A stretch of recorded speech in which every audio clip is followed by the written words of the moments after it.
bukankah pengembangan diri terjadi ketika challenge kita terima? Betul. Jadi growth kita adalah tergantung dari ability dan challenge. Ada matriksnya antara challenge dengan ability harus berjalan bersama-sama. Tapi yang mendasari itu Manael menurut saya adalah willpower.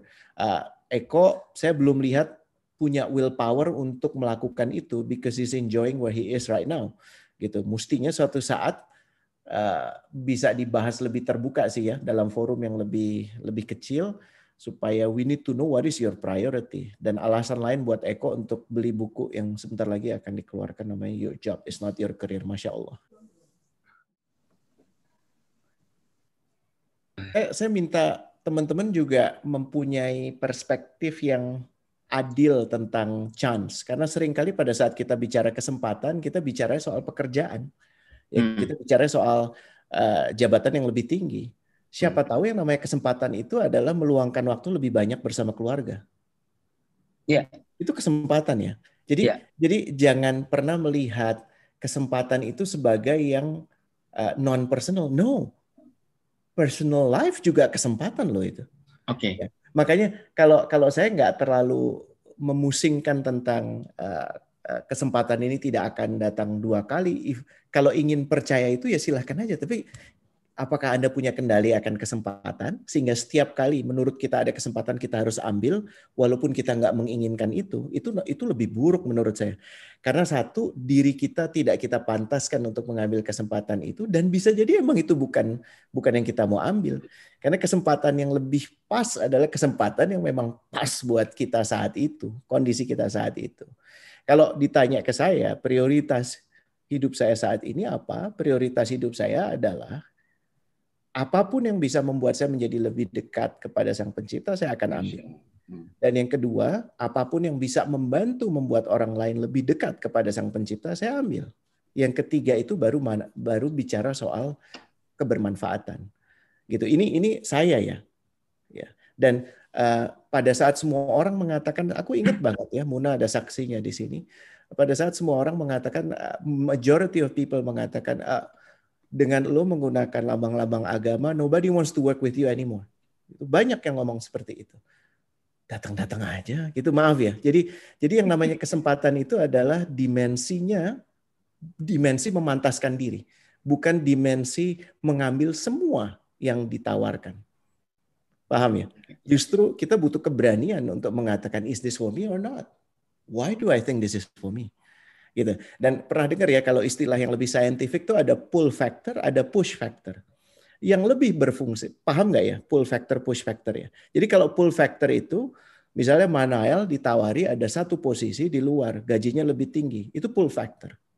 Ya. Tapi yang namanya push factor, ini tentunya bukan menceritakan Manael yang ikut bergabung kita, kebetulan aja namanya Manael, tapi dia kerjanya di di Cineplex yang lain gitu, bercanda ya mana dia maksudnya didn't get along with the boss. Dan teman-teman tahu nggak 75% of energy itu wiped out kalau punya hubungan yang buruk dengan bos. Nih ya, 75% waktu dan energi lo tuh habis kalau lo punya hubungan yang buruk, terutama dengan bos. Dan people never quit company, people quit people. Ini yang ngomong namanya John Maxwell, bukan Rene. Ya, jadi if you stay, kayak tadi ceritanya Eko, most likely is because the boss resonate so well with you, betul ya Eko ya? Not only the work, tapi sebenarnya bosnya ini dan sebenarnya Eko ini masih kangen untuk meluangkan waktu lebih sering sama dia. Kalau bisa, bos, you just stay, because I don't know whether I will get somebody like you, gitu. Iya kan? Dan that's a fact. So push sama pull factornya itu juga menjadi pegang peranan. Semoga menjawab ya. Jadi kesempatan itu jangan hanya dilihat sebagai pekerjaan yang lebih tinggi, stratumnya, gajinya. No, spending more time. Ya, kesempatan untuk bisa merawat orang tua, kesempatan untuk bisa keliling dunia, kesempatan untuk bisa melihat banyak hal. My God, itu menurut saya jauh lebih mahal daripada sekedar untuk dapat status simbol. Ya, walaupun status simbol juga bermanfaat sebagai alat tentunya kan. Pak Dwi ngangguk sedikit, itu semua orang udah, terus Pak Dwi geleng-geleng sedikit, itu satu jakpro dunia tuh udah geger itu. Kita kasih kesempatan Pak Dwi sedikit ya, Faye sama Ratnasari ya.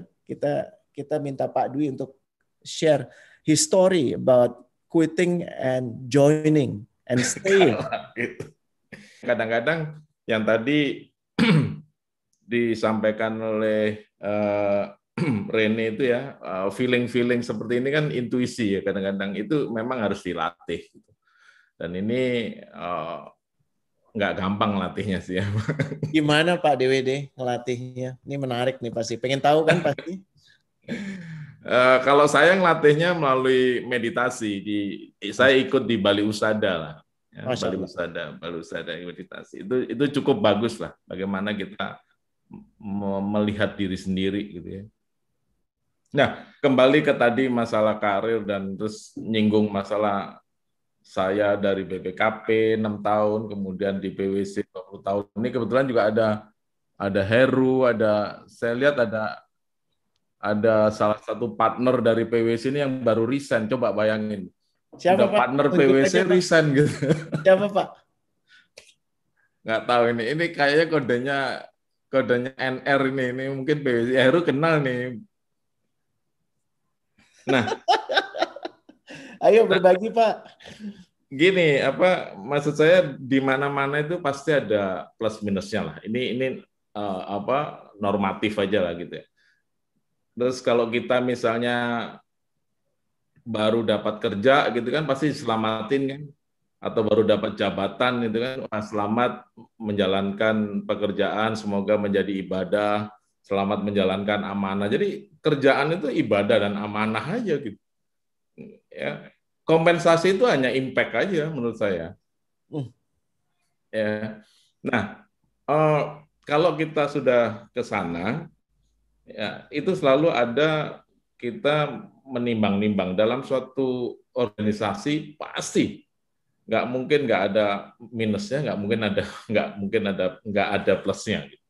Nah inilah yang kadang-kadang yang harus tadi dengan 3 lingkaran, saya juga baru tahu itu, saya hubungkan aja, saya think on your feet gitu, ngubungin bahwa kalau kita sudah bisa melatih tadi kesabaran, kemudian rasa bersyukur, kemudian kesadaran meningkat, itu gampang menentukan bagaimana plus minus untuk diri kita. Nah, kalau sampai misalnya tadi nggak cocok dengan bos, nggak cocok dengan manajemen, kemudian nggak cocok dengan environment, udah sampai di ubun-ubun gitu, ya hijrah gitu, kan itu teori gampang. Keluar aja gitu. Ya, dan semua orang kalau saya sharing begini kadang-kadang ngomong, iya Pak Dwi kan enak ngomong begitu karena ya sekarang udah punya mobil, udah punya rumah, ya udah pernah naik haji misalnya gitu ya.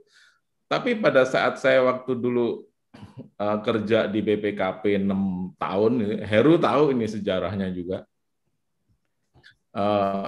Saya belum punya apa-apa gitu. Ya, belum punya apa-apa dan saya ngambil keputusan gitu. Saya harus resign. Ya, penyebabnya apa mungkin jangan dibahas di sini gitu karena ini agak sensitif gitu. Tapi saya nggak punya apa-apa, belum punya apa-apa, dan saya harus bayar uang ikatan dinas ke pemerintah karena saya dulu sekolah kan dibayarin oleh pemerintah. Nah, ya alhamdulillah ya ternyata PwC ada salah satu partnernya yang saya kenal gitu ya, nawarin kerja di PwC, kemudian ikatan dinasnya itu dibayarin dengan dipotong gaji. Gitu. Jadi jalan itu ada aja seperti tadi disampaikan oleh Rene gitu. Ya. Dan alhamdulillahnya saya bisa betah 20 tahun di PwC sampai level partner. Gitu. Apakah nggak ada cucok itu namanya? Apakah nggak ada up and down-nya? Ada dan banyak gitu ya. Itu Heru sama yang inisialnya NR ini bisa cerita itu. Ya. Tetapi waktu itu memang saya punya inisiatif dan banyaklah dengan teman-teman di PwC itu mencari challenge-challenge di luar kegiatan rutinnya BWC dalam hal ini audit atau tax dan segala macam. Nah, dulu itu ya kebetulan interestnya saya itu kan di olahraga sama di kegiatan sosial gitu ya. Ya saya bikin itu, saya create aja kegiatan sosial di PwC, kegiatan olahraga di PwC. Ternyata itu yang membuat apa ya? Membuat suatu lingkungan yang berbeda gitu, sampai itu yang membuat betah gitu. Ya. Apakah saya ada clash dengan manajemen lama? Ada. Bahkan nggak tahu Heru masih ingat nggak? Saya 2004 itu sampai saya punya clash dengan managing director, managing partnernya PwC.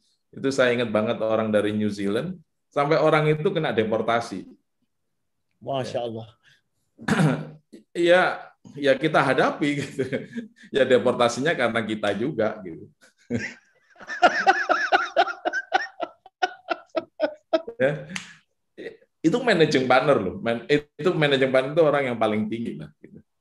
Ya, tapi gini loh. Yang tadi disampaikan saya setuju banget. Istilah work life harmony itu work life balance itu kurang pas lah ya. Kayak di Jogja gitu. Nggak ada work 50%, live 50%. Jogja itu work 30%, live-nya 70%. Itu baru balance. Loh iya, coba gudeg Yujum. Itu jam 3 udah tutup. Padahal pembeli masih antri. Kalau ditanya, sorale, sakmene aja cukup. Gitu kan? Kayak gitu-gitu. Jadi itu berhubungan dengan kebutuhan kan. Nah tadi di triangle-nya Rene kan dia bilang kompensasi kebutuhan, tergantung kita menilai kebutuhan.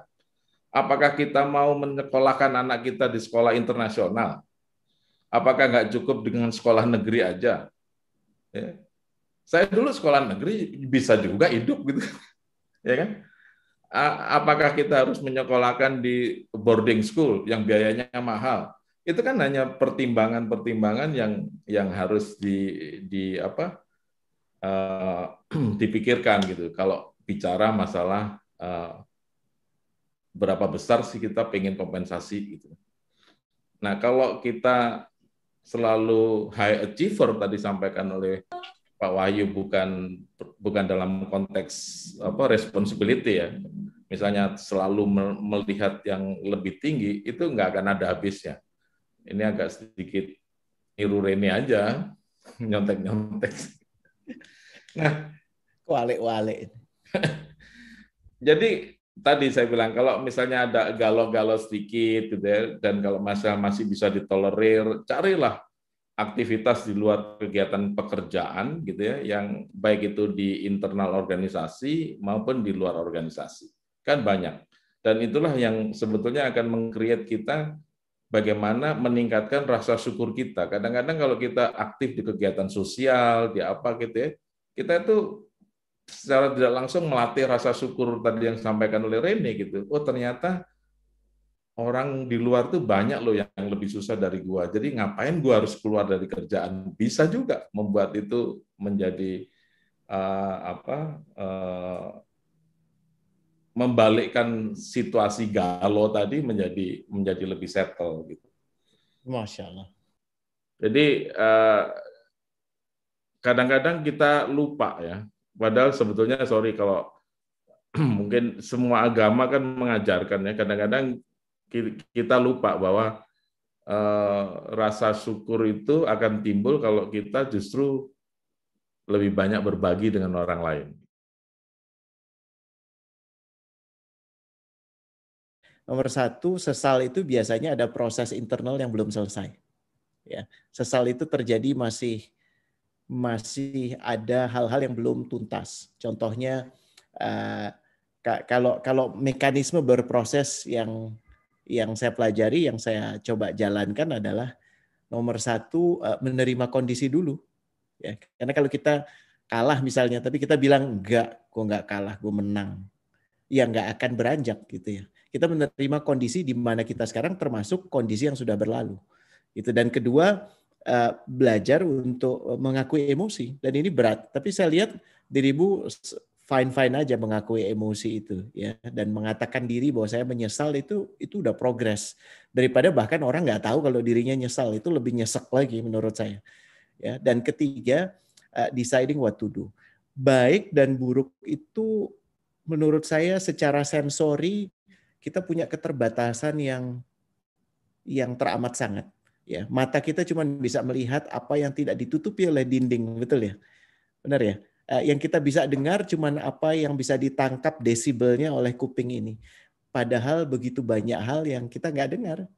Bahkan kalau ada percakapan di rumahnya Winda, di rumahnya Mas Dika, ya, sekaligus nyapa, ya, ada Pak Edi juga dari BNI, ada Pak Yudi Sukendro juga dari BTPN. Itu yang terjadi di sana karena ini di mute, saya nggak bisa dengar. Ya, jadi pada saat saya mengatakan this is good for me, this is bad for me, based on what? Paham ya? Based on what we think at that moment. Ya enggak? Ini kalau saya menyitir dari Sang Pencipta mengatakan ke kita, kadang-kadang apa yang kita pikir itu baik buat kita sebenarnya buruk. Apapun yang buruk buat kita sebenarnya baik. Jadi mekanisme untuk bisa menetralkan asumsi, prediksi, praduga, itu lebih sehat menurut saya. Makanya yang dilakukan oleh Pak Dwi di Bali Husada dan kawan-kawan itu. Meditasi itu kan belajar untuk menetralkan rasa-rasa itu. Ya, because we are in essence judgmental. Karena saya pernah dirampok sama atau diambil, dibegal sama orang suku tertentu, maka apakah artinya semua suku itu buruk sehingga saya punya a priori terhadap mereka? Ya udah jelas, ya. Racism dan segala macam basisnya kan adalah dari sini. Karena punya past trauma yang valid buat saya. Tapi belum tentu ini bisa apply buat masa depan saya. Paham ya? Apalagi buat orang lain. Jadi hal yang terbaik menurut saya belajar berproses itu. Gimana? This is nggak ada yang mudah sih ya. Ukurannya adalah gini. Apapun yang terjadi, yakinilah bahwa itu memang dipilihkan untukmu. Ya. Dan kadang-kadang baik buruk itu ukuran manusia kan yang tadi itu. Jadi nomor 1 prasangka baik kepada yang menjadikan segala sesuatu. Dan kedua yang esensial juga adalah tes deh. Ya, tes apakah memang keadaan ini benar-benar buruk seperti yang kau bilang. Kadang-kadang pada saat kita merasa sangat buruk, kondisi kita jadi sangat terpuruk, bukankah di momen-momen itu kita bisa nangis di karpet sholat? Kita bisa benar-benar ngerasa dekat dengan Sang Pencipta. Kita bisa merasa benar-benar dekat dengan pasangan kita. Dan itu bisa jadi jauh lebih tinggi harganya dibandingkan apa yang menurut kita sesuatu yang baik gitu. Ya. Jadi baik atau buruknya itu jangan terlalu percaya sama sensori diri gitu. Apalagi kalau kemudian ujungnya malah membuat kita semakin jauh. Ya, pekerjaan yang mudah, dapat gaji gede, uangnya dipakai buat macam-macam, nggak jelas. Itu menurut saya malah lebih buruk gitu daripada yang sebaliknya. Gitu ya. Mudah-mudahan menjawab ya.